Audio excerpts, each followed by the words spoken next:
Chantal Hébert, Michel David, Véronique Prince, bonsoir. Bonsoir. Bonsoir.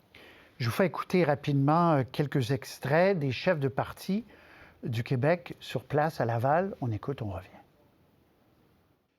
Bien, écoutez,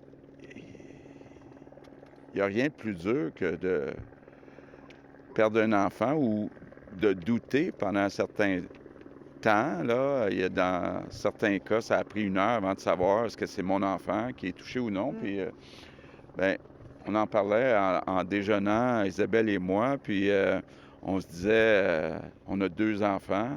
Imaginons-nous, demain matin, ce serait arrivé à notre enfant, là, comment on fait pour continuer à vivre? S'il y a un message que je veux lancer, c'est accepter l'aide psychologique. Accepter d'aller parler. Parce que penser aux enfants, même les enfants qui sont corrects, qui ont vu ça, les employés qui ont vu ça, probablement c'est des images qu'ils vont garder dans leur tête toute leur vie. C'est important de démontrer notre solidarité, de prier pour les victimes et d'être là pour les proches, les parents des victimes, des jeunes qui sont blessés. Et il y a les blessures physiques, mais également les blessures psychologiques. Et on accorde, évidemment, on est là en plein support pour tout ce qui peut être fait. Il n'y a pas de place à la politique dans ces occasions-là. Le Québec parle d'une seule voix, on est derrière le gouvernement. On se demande comme élu qu'est-ce qu'on peut faire devant une telle tragédie.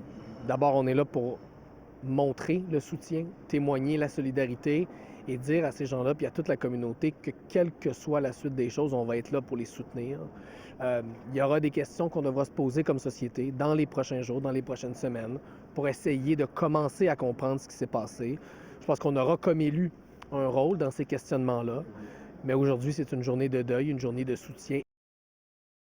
Moi-même, ce matin, c'est moi qui laissais au CPE mes enfants de 4 et 2 ans. Il faut partager cette douleur-là, soutenir tous ceux qui ont vécu ce drame-là. Donc, l'idée, c'est de s'unir. On est limité devant des situations comme celle-là, mais si au moins il y a de l'amour puis de l'entraide, je pense que c'est le mieux qu'on puisse faire. Alors, on est limité, puis M. Legault le disait aussi, on est sans voix, etc., on est sans mots, mais la présence de la classe politique montre qu'ils sont toutes et tous touchés, Chantal. Oui, et c'est un rendez-vous certainement difficile, mais c'est incontournable dans ce genre de circonstances-là. Mais c'est là aussi qu'on mesure, quand on est en politique, qu'on soit premier ministre ou chef de l'opposition, les limites du pouvoir. Ici, on n'est pas devant une situation que quelqu'un aurait dû prévoir, etc. Mais on est devant une tragédie et en politique, quand on se demande toujours qu'est-ce qu'on pourrait faire ou qu'est-ce qu'on aurait dû faire ou où est-ce qu'on va, il n'y a rien d'autre à faire que ce qu'on a vu aujourd'hui. Michel. Oui, et puis, écoutez, ces gens-là nous représentent. Je pense que M. Legault et tous les chefs de parti ont dit aux familles des victimes ce qu'on aurait aimé leur dire et qu'on ne pourra pas faire. Bien, il faut le ton, et je pense que le ton était bon. Il faut éviter toute apparence de récupération. Le fait que tout le monde soit là à l'invitation du premier ministre, d'ailleurs, fait qu'il n'y avait aucune partisanerie là-dedans. Ils ne peuvent pas être suspects d'aucune façon d'avoir voulu tirer avantage de la situation. Et le ton était bon. Monsieur Legault, de toute façon, il n'est pas très bon dans la grandiloquence. Ce qu'il a dit, c'est exactement ce qu'il fallait dire, ce qu'on aurait probablement dit si on avait été à sa place. Et il ne peut pas faire grand-chose, mais le simple fait d'avoir quelqu'un qui manifeste de l'empathie dans ces circonstances-là, ben, c'est déjà ça. Véronique. C'est le rôle de l'élu, effectivement, de manifester cette solidarité-là, puis de ressentir l'émotion sur le terrain. Les élus doivent être connectés sur le terrain, vivre ce que les gens sur place vivent, puis après ça, ça change leur perception, ça influence leurs décisions quand vient le temps de mettre en place des programmes puis des politiques. Si les élus font pas ça, même s'ils n'ont rien à annoncer sur place, ça va se retrouver être des gens dans des tours d'ivoire, finalement, qui comprendront pas réellement ce qui se passe sur le terrain et la détresse des gens. Donc, c'était important qu'ils se rendent rendre sur place. Quoi qu'on puisse lire sur les réseaux sociaux, j'ai vu des gens parler d'opportunisme politique, tout ça, c'est pas ça, là. C'est vraiment d'essayer d'aller offrir un réconfort aux gens sur place qui, manifestement, l'ont pris parce qu'on voyait que les gens allaient vers M. Legault puis les chefs d'opposition. Ils avaient envie de leur parler, là. On trouve de tout sur les réseaux sociaux, le meilleur et le pire de toute façon. Alors il faut, comme c'est que l'eau du fleuve, ça passe. Transfert en santé, on revient dans la joute politique. Là, les chroniqueurs dont votre texte ce matin, les chroniqueurs sont plus fâchés que les premiers ministres des provinces, on a l'impression, suite à l'offre du fédéral. Je vous fais entendre M. Ford qui a dit, vous savez, on est content qu'il nous ait reçus, on voudrait quelque chose encore à plus long terme. Et M. Legault, c'est un extrait d'hier qui, évidemment, est passé inaperçu hier, mais qu'on va écouter aujourd'hui. On écoute et on revient. We're grateful for the offer. We're grateful for sitting down with a prime minister, but we want sustainability. We need certainty moving forward, not just for a few years, 5 or 10 years, but decades to come. And I'm confident we'll work collaboratively together with the federal government, and I look forward to getting the deal done. M. Trudeau a dit hier, c'est mon offre, c'est final. Bon, je pense que on va continuer à dire que ça n'a pas de bon sens. On va en demander plus. Bon, est-ce qu'il va changer d'idée? J'espère qu'il va changer d'idée. Vous demandez aux Québécois de s'en souvenir aux prochaines élections? Bien, écoutez, ce que je dis, là, c'est que c'est pas acceptable. Donc, les Québécois doivent en tenir compte. Mais ce qu'il n'a pas dit, c'est qu'il allait refuser. Il n'a pas dit qu'il allait refuser. Michel David, comment vous voyez la position du Québec et des provinces? Oui, bien, vous disiez que les chroniqueurs étaient plus fâchés que les politiciens. D'une certaine façon, c'est vrai, mais dans mon cas, en tout cas, pas tellement fâchés contre M. Trudeau. Je ne m'attendais pas à des merveilles, mais fâchés ou en tout cas déçus de la réponse de ceux qui reçoivent des pinottes alors qu'ils demandaient la Lune et qui se disent, bah, coudonc, c'est pas si pire que ça, on va s'arranger avec ça. Alors là, j'ai trouvé que la réaction, écoutez, après ma barre, je me suis dit, c'est arrangé avec le gars des vues, ça se peut pas qu'il soit pas plus fâché que ça, c'est qu'il y a un autre montant d'argent qui s'en vient plus tard. Mais là, ça n'a pas l'air de vouloir venir. Alors, je trouve qu'on se flagelle et on tend la joue, on tend l'autre joue d'une façon qui, après tout ce qu'ils ont dit depuis 4 ans, franchement, c'était pas édifiant. Chantal, vous étiez là le soir où vous étiez à ce panel, le soir où on a eu les montants. D'ailleurs, on peut les revoir. 46,2 pour toutes les provinces sur 10 ans d'argent neuf. Mais pour le Québec, c'est à peu près 1 milliard là, sur 10 ans, 46,2. 2 jours plus tard, est-ce que c'est parce que ce que demandaient publiquement les provinces, c'était tellement une somme qu'elles savaient qu'elles n'allaient pas recevoir? Est-ce que c'est une des explications de leur réaction? Ils ont demandé 2 choses. Pas de conditions, ce qu'ils ont obtenu, et la Lune, ce que personne allait leur décrocher. Ça pouvait avoir l'air d'une stratégie de négociation. On demande la Lune pour avoir quelques étoiles de plus, mais à la fin, ça faisait qu'il n'y avait pas de... Il n'y a pas de chemin de contre-offre. Là. Ils ne peuvent pas revenir penauds en disant, moi, finalement, on demandait la Lune, mais on aurait voulu quand même un peu plus. La rencontre des premiers ministres des provinces qui devait avoir lieu pour qu'ils se concertent demain est reportée à lundi. Je ne suis pas convaincu qu'elle va même avoir lieu. Parce que la vérité, c'est que le Front commun des provinces n'existe plus pour autant qu'il existait. Et s'il existait, on ne sait pas ce qui arriverait ou ce qu'il pourrait dire. C'est pas une offre qu'ils peuvent refuser. D'abord, une augmentation de transfert en santé, ça ne se refuse pas, ça se reçoit.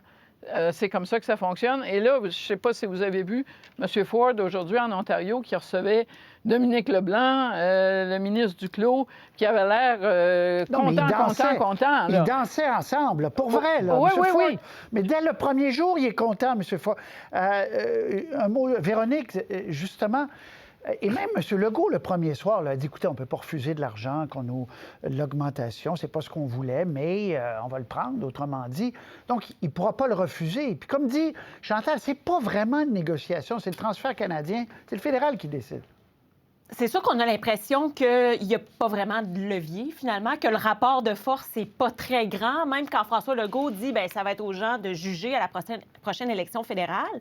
Même si la rumeur court qu'il pourrait y avoir une élection au printemps ici à Québec, là, je ne suis pas sûre qu'à Ottawa, cette rumeur-là, elle est vraiment plausible. Là. Je ne suis pas sûre que mes collègues pensent qu'il va réellement y avoir une élection au printemps. Donc, ce serait quand, finalement, que les gens vont pouvoir juger? En même temps, il y a deux choses là-dessus. Du côté de M. Legault, en fait, de son cabinet, ils ne perçoivent pas nécessairement comme une offre totalement finale, même si c'est ce que dit Justin Trudeau. Donc, ils essaient de voir si la porte n'est pas encore un peu entrouverte avant de la défoncer. Donc ça, c'est une chose. Puis il y a aussi la stratégie des ententes bilatérales. Parce que là, chacune des provinces va essayer d'aller chercher sa part du gâteau. Chacune des provinces va essayer de négocier de ce côté-là. Puis quand on parle des ententes bilatérales, c'est pas le Front commun, c'est du chacun pour soi. Puis ça fait probablement partie de la stratégie de Justin Trudeau. Parce que lui sait que de ce côté-là, il va pouvoir aller dire, bien, regardez, je respecte mes promesses électorales parce que les provinces acceptent d'investir, que ce soit en santé mentale, en santé publique, peu importe. Puis, d'un autre côté, les provinces pensent, en tout cas, j'ai l'impression qu'au cabinet de M. Legault, ils pensent que Justin Trudeau, du côté des ententes bilatérales, a peut-être un peu de marge de manœuvre pour en donner davantage. Oui, on imagine qu'il y aura un peu plus, mais Michel David, est-ce que, fondamentalement, parce que M. Legault, depuis le début, dit « Moi, je suis avec M. Ford, puis on est ensemble là-dedans, puis on se tient unis », est-ce que s'il avait déchiré sa chemise, s'il avait été très de mauvaise humeur le premier soir, est-ce que ça n'aurait pas été plus difficile vis-à-vis des Québécois quelques semaines après pour dire, bien, il aurait dû reconnaître que c'était un échec, alors que Ford à côté dit, bien, moi, je suis plutôt content de tout ça, là. Oui, bien, je pense qu'il a compris, M. Legault, depuis un bon moment. Quand M. Ford a dit il y a quelques semaines ou mois, moi, les conditions, ça ne me dérange pas, là. Je pense que M. Legault s'est rendu compte qu'il y avait de l'eau dans le gaz, là, et que le Front commun, en réalité, n'existait plus, si tant est, comme disait Chantal, qu'il a déjà existé. Maintenant, à partir de maintenant, là, M. Legault, il peut bien dire M. Trudeau va payer le prix à l'élection et tout ça. Quand ça va se mettre à aller encore plus mal que ça va déjà, c'est difficile à imaginer, mais ça peut arriver dans les services de santé. Pensez-vous que c'est M. Trudeau qui va être blâmé? Pas du tout. C'est le Québec, les provinces qui administrent leur système de santé. Alors, quand il va y avoir une crise comme à Maisonneuve-Rosemont, là, il y a 2 semaines, 3 semaines, c'est M. Dubé puis M. Legault qui vont aller, qui vont passer au bat, si vous me passez l'expression. Alors, même dans la réplique politique, je pense que M. Legault n'a pas grand levier. Chantal? Oui, mais d'autre part, sans doute que M. Legault était occupé par d'autres choses hier et on le comprend, mais il a peut-être manqué ou il n'a peut-être pas lu le transcript du point de presse de Pierre Poilievre, qui est son seul cheval de rechange crédible dans les intentions de vote, si ce n'est pas Justin Trudeau, que les élections aient lieu demain matin ou dans 1 an et demi. Pierre Poilievre, qu'est-ce qu'il a dit hier? Il a dit je vais maintenir les engagements que Justin Trudeau vient de prendre. Il n'a pas dit et je vais les bonifier. D'ailleurs, les conservateurs ont fait un détour pour ne pas dire avant la rencontre on appuie les demandes des premiers ministres. Il a dit aussi il n'y en a pas d'argent. C'est la faute à Justin Trudeau, etc., etc. Mais en clair, c'est beau de dire on verra aux élections. Mais il va échanger 4,25 sous pour $1. Là. Oui, c'est important, ça. M. Poilievre dit on va honorer l'entente de Michel et Véronique, mais jamais, puis je lui avais posé la question quand il est venu nous voir, jamais il s'est engagé à donner beaucoup plus, là. Non, bien, certainement pas. Et d'ailleurs, ça n'aurait pas été, disons, cohérent avec son discours habituel qui dit toujours que M. Trudeau dépense trop. Alors là, il est super content parce que là, il va pouvoir dire, écoutez, j'honore ça. Et lui, si les gens ne sont pas contents, bien, c'est à cause de M. Trudeau, là. C'est pas moi qui ai négocié cette entente-là. Alors lui, il doit être très, très heureux aujourd'hui. Et là, Véronique, le défi pour M. Legault dans les prochains mois, c'est d'améliorer ce système-là et de montrer aux Québécois que même s'il n'a pas eu tout l'argent qu'il souhaitait, le système va s'améliorer quand même, que lui va investir puis va continuer à piloter tout ça. François Legault a dit on obtient quand même 1 milliard de plus par année, on fait quand même des gains, indexation de 5 %. Le plan santé de Christian Dubé va quand même pouvoir se réaliser. À partir du moment où il admet que le plan de Christian Dubé ne va pas être affecté par les transferts de santé qui ne sont pas aussi élevés qu'il l'aurait espéré, c'est sûr qu'à ce moment-là, ça devient un argument en faveur de Justin Trudeau. Là. Ça c'est clair. Donc, je ne sais pas si cette admission-là, stratégiquement, au niveau de la communication, était la bonne chose à dire cette semaine.